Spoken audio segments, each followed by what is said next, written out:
मित्रहो, आज जगाची लोकसंख्या 7 अब्ज आहे आणि सुमारे 7,000 भाषा जगभरात बोलल्या जातात.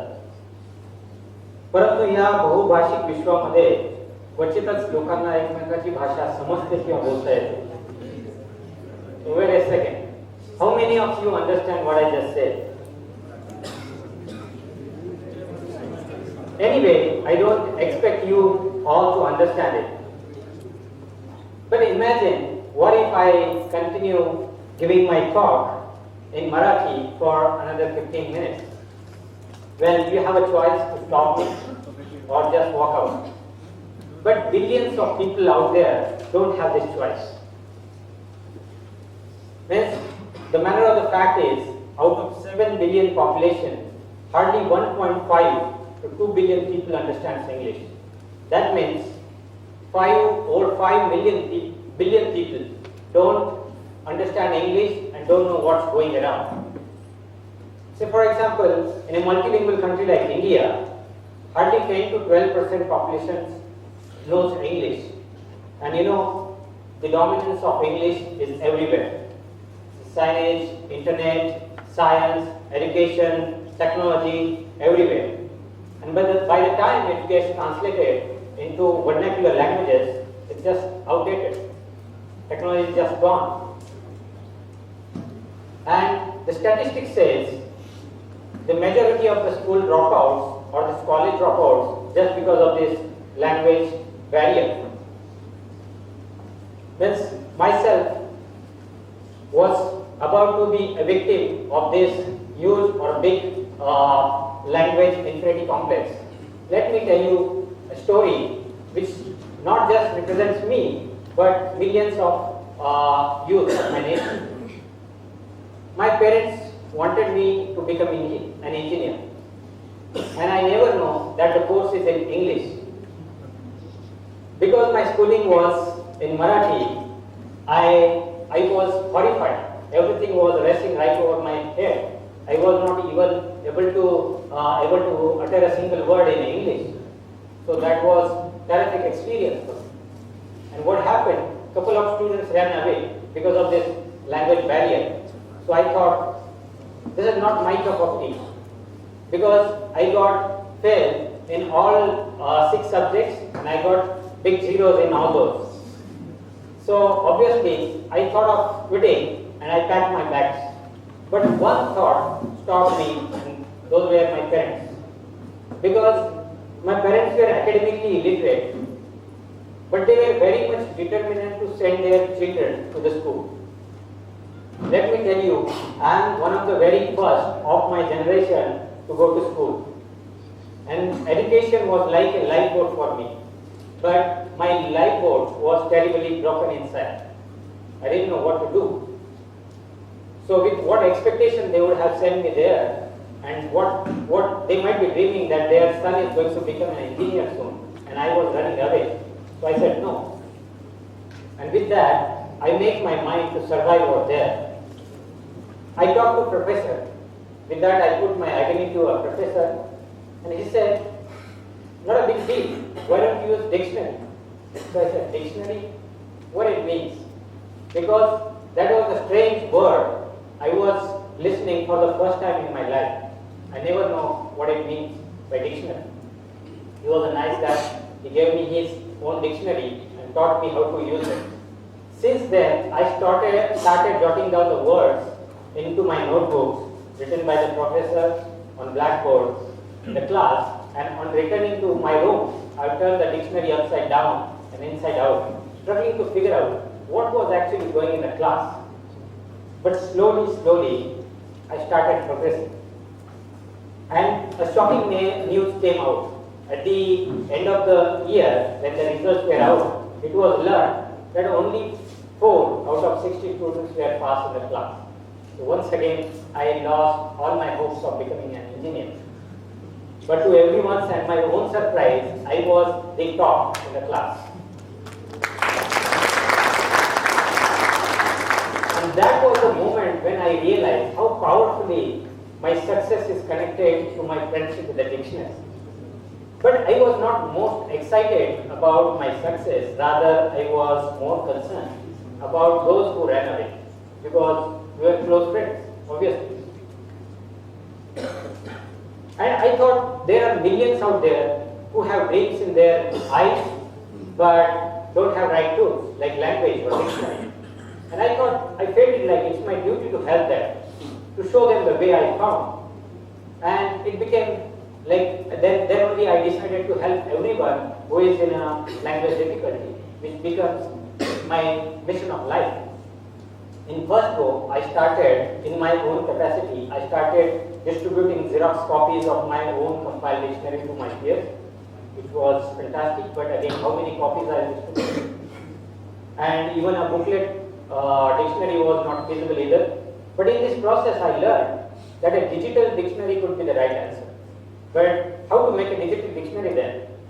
I was not even in knowledge of ABC of computer. Then I decided, okay, I'll figure out, and maybe first I need to go for learning computing. And then I applied and appeared for one of the entrance exams of one of the renowned computer institute. I was qualified to, but at the end of the process, I was literally thrown out because I had no enough money to pay their fees on time. I literally begged them. I said, I'll be able to, I am ready to do any sweeper job or whatever. But they didn't listen, and now I want to thank them. I took it as a challenge. I ran away from the home and locked myself in a small 10 by 10 room with a borrowed computer and books from my friend, and started self-learning. 18, 20, 24 hours a day was usual. But due to this continuous sitting practice, there was another problem. I had to undergo a waist surgery because of this continuous sitting problem. And doctor said, stop it. You're not gonna able to do the sitting job anymore. But I was so passionate that I put a computer in my sitting room, sitting chair, and I used to lie down on the top of the table and continue my study. That was fun. And in those 6 months, I learned world's almost all programming languages. And I wrote my first ever software program. That was English to Marathi dictionary. That was the world's first ever digital dictionary made into my language.